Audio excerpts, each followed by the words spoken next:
So we're here with the amazing Dan Bailey and Josh Everett, and we have done some questions already with Josh, but we're going to do some together. First off, Dan and Josh, how did you guys meet each other? What was one of your most memorable events together, meeting each other? Can't wait for this. Might be the same answer. Yeah, my most memorable moment of meeting Josh was, one, I looked up to him as a games athlete. He was one of the guys that, this is somebody I need to chase if I want to make it to the games and do well. And then he actually did the same. We did the same sectional together before there was an open. Okay. And he didn't have to qualify out of it because he had automatic bid. Yeah, to the next level. But he came and did it anyway, and I was just like, oh my gosh, he's gonna be there. He's a track guy too. And I remember saying hi to you there, and I'm like, I don't think he has any idea. I know he doesn't have any idea who I am, but I just know there was I was starstruck. That's what I'm trying to say. There was a shuttle sprint event, and I got second, and I'm like, who beat me? They're like, no one should beat me. This guy Dan Bailey, and I'm like, he probably can't lift anything if he's outrunning me. Little did I know, he could indeed lift things too. Oh my God, that is awesome. So Josh, I talked to you about this, but Dan, what does competing at the Rogue Invitational mean to you? Oh, at the Rogue Invitational, especially in our division, the Legends division, it's just kind of like a big reunion. I think competing to me here and doing all the events we do is it's something that's fun for the crowds, but it's not really. I look forward to hanging out with everybody here, and getting to talk to the fans and tell stories and tell them things they probably don't know about. And those stories always go better when you're with everybody here, because somebody else remembers something differently or remembers a piece that you maybe didn't think about. So I just think it's really cool for everybody to experience. But I'm here for all my friends, really. Yeah, that's awesome. Do you guys have a memorable moment together here at the Legends? I know there's been a handful of Legends events where both of us have been here. Is there something that sticks out to you guys? Fun, jokes, laughs, shits and giggles? I don't know. We're always joking. We're always joking, yeah. Were we ever paired up as a team? I think we might have done one event together, but I honestly don't remember what it was. I think the most memorable event, I guess, together would have actually been 2019 for me when we were individual competitors and we all went out and did Amanda. That was the coolest thing. The crowd was going absolutely crazy. That. Everybody loved us out there doing that. So that was one of the cool things. That's super awesome. Yeah. That's really cool. I love that. And then to Dan, what has been the most challenging moment in your athletic career, and how did you overcome it? Ooh, most challenging. That's easy. 2018, ruptured my quad tendon in the open. And then, my body was so beat up at that point. I had 2 other surgeries that year on a double hernia repair and then a labrum repair 2 months later after that. So I spent the whole year pretty much laid up, and the whole next year kind of recovering from that. And that sucked. It was just, you lose your identity a little bit. You can't work out how you used to. You're not performing how you used to. You can't lift as much. And so getting over that was tough. But thinking about it now, even in that year, I still came back and competed at Filthy 150 in Ireland. Yeah. And I won an event. I did good up until the third day. The third day, my body was destroyed. Yeah, my knee was all swollen. I could barely walk on one of my ankles, and I'm like, I might be done. This might be it. That was by far the hardest one, but overcoming it was just having faith in myself, having a support group to help me through for sure, and knowing that it's a game of inches. Every little hurdle you have to overcome is you're always going to take 2 steps forward and 1 step back, but you're always moving forward, right? 100%. 1 step at a time. And I know we talked about it a little bit, Josh, in terms of the mental versus physical aspect, right? And the mental for sure can be harder. What would you say? Do you think it's more of a mental kind of overcoming that, or more of a physical overcoming? 50-50. It's got to be both. You got to have it in your head to go do the work, and then you have to go do the work. Yeah. Right? So I would say 50-50. Cool. Awesome. What is the best piece of advice you've received in your career? The best piece of advice I've received in my career would be don't wrap my identity up in athletics. For me, my identity's always tried to be in Christ, in my faith and all those things. Don't let it be in something else, because something else can always be taken away from you, which is exactly what happened, right? It turns out that no matter how many times you study that, practice it, think you're ready for it, when it actually happens, it still hurts really bad. That was something I didn't think about at the time or know beforehand, is how bad it was still going to hurt. I was still going to be depressed. I was still going to be all those things. But I've got my rock to lean on when I get to that low point, right? That's what that's actually there for. For sure. I love that. That's awesome.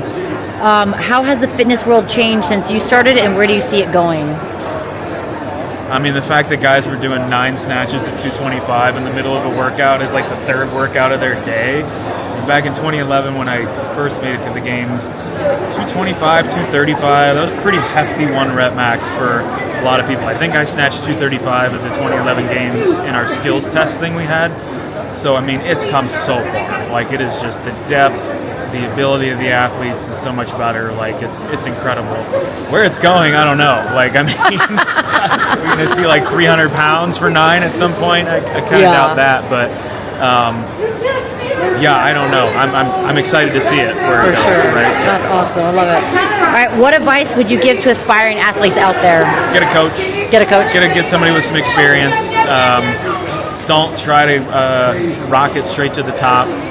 Be good at the fundamentals. Understand the process, and understand that if you want it that bad, you have to live, breathe, sleep the games. Like, if you want to make it to the games, it's got to be your whole world, right? 100%. Even if you're not a full-time athlete, I still think it's capable. I think people are still capable to make it with that, but every morning, every night, every weekend has to be dedicated to that, especially like I mentioned with the depth of the athletes. That has to be your thing. So I agree. That's awesome. Almost there. All right, do you wish that what do you wish you would have known when you started competing? Like, what do you wish you would have maybe had as advice or suggestions early on when you first started out? Probably what I just said.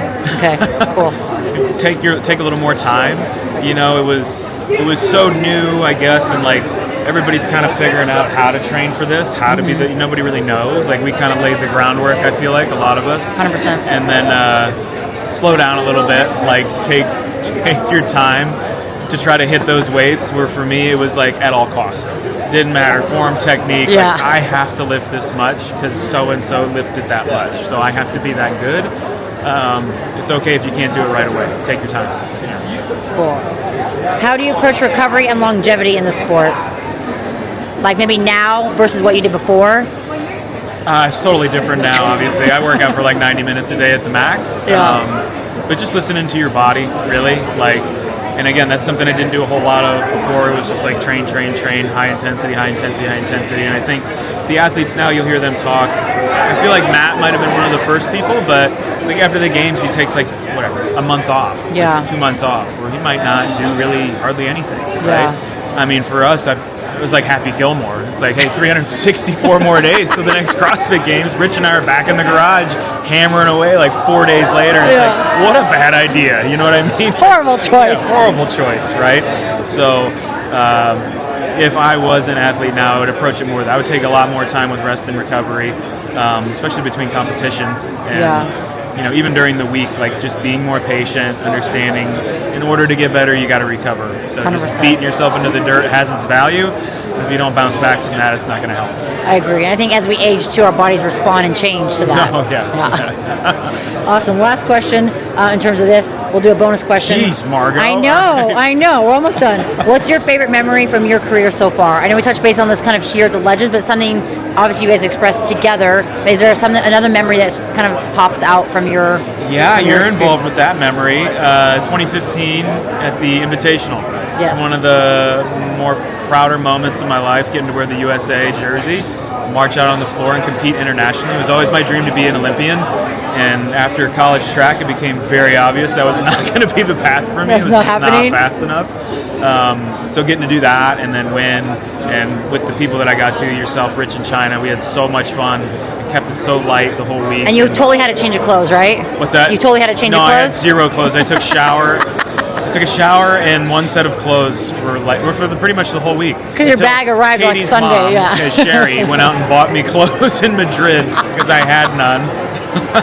Amazing. And that's just how we did the week, And taking home the gold was amazing. It was that's so cool. great, All right, so bonus question.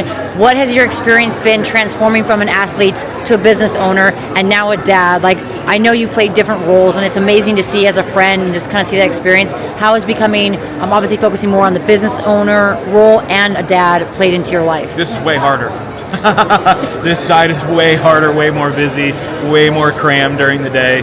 But it's great. I love it. Like all of that, the stuff that I did as an athlete kind of set me up for success here. That's why I think like for my kids, like you will play a team sport. I don't know what that's going to be for you. I'm not going to try to push it, but you need to do that. You need to have those experiences because I learned so much from it. For sure. I know how valuable it is, but it's a challenge like anything else, right? It's a challenge like pursuing the games. It's a challenge to have a good business, execute well, do good for your customers. Just a different one. So little pivot, but the same kind of thing. That's awesome. Well, I appreciate you. Thank you, Dan. Sure. Thank you. Thank you, Josh. Awesome. Thanks, guys.